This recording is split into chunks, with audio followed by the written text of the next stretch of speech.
இப்படிப்பட்ட ஒரு கொடூரமான செயலை செய்தவர்கள் யாராக இருந்தாலும் உரிய நடவடிக்கை எடுக்க வேண்டும் என்று நாங்கள் நேற்றைய பத்திரிகையாளர் சந்திப்பில் கூறியிருக்கிறோம்.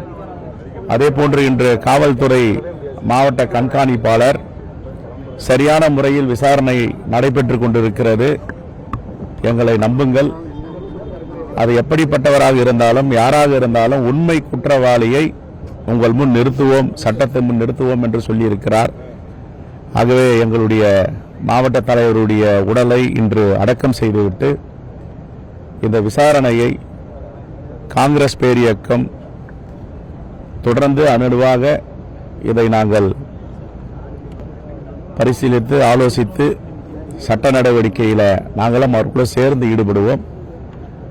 மீண்டும் சொல்வதெல்லாம் இது எப்படிப்பட்டவர் யார் என்பது எங்களுக்கு அதை பற்றி கவலை இல்லை. அது யாராக இருந்தாலும் சட்டத்தின் முன் நிறுத்த வேண்டும். அதுதான் எங்களுடைய வேண்டுகோள்.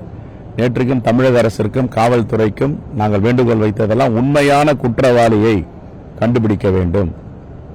எப்படிப்பட்ட பின்புலம் இருந்தவராக பற்றி இருந்தாலும், எந்த அரசியல் போர்வையில் இருந்தாலும், எவ்வளவு பெரிய தொழிலதிபராக இருந்தாலும் எங்கள் மாவட்ட தலைவரை செய்தவர்களை சட்டத்தின் முன் நிறுத்த வேண்டும். அதான் எங்களுடைய வேண்டுகோள். கிட்டத்தட்ட ஒரு நாங்குநேரி சட்டமன்ற உறுப்பினர் கிட்டத்தட்ட 70 லட்சம் ரூபாய் தன்னை வாங்கி ஏமாற்றி விட்டதாக சொல்றாரு. அப்படி இருந்தாலும் அவர் மீது விசாரணை மேற்கொள்ளணும். நாங்க தான் யாரா இருந்தாலும் அப்புறம் எல்லாம் விழுக்காடு. ஏங்க போனது ஒரு உயிருங்க. எங்களுடைய மாவட்ட தலைவர் இறந்திருக்காரு. யாரா இருந்தா என்ன இருக்கு?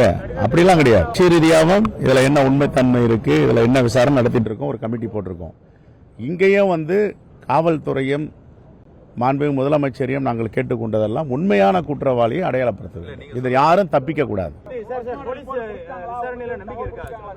கண்டிப்பா காவல்துறை மேல் நம்பிக்கை. வேற யாரை நம்ப முடியும்? நாங்க காவல்துறை தான் நம்பணும். அவங்க தான் உண்மையான. ரெண்டாவது அவரோட கார்ல அவர் மனைவிட்ட திருநெல்வேலிக்கு போயிட்டு வர சொன்னவர் கார் மட்டும் நிக்கி. இது மாதிரி பல்வேறு சந்தேகத்தை எழுப்பி இருக்கு. நிறைய சந்தேகங்கள் இருக்குங்க. அதுதானே காவல்துறை தானே புலன் விசாரணை செய்யறாங்க. புலன் விசாரணை அடிப்படையில் தானே உண்மைகள் வெளியே வரும்.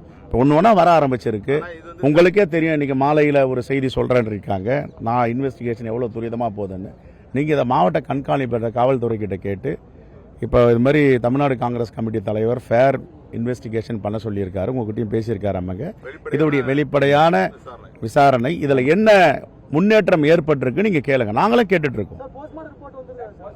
என்ன இது வரைக்கும் எங்க கைக்கு வரல. செய்திகளை உடனுக்குடனும் துல்லியமாகவும் தெரிந்து கொள்ள சப்ஸ்கிரைப் பண்ணுங்க.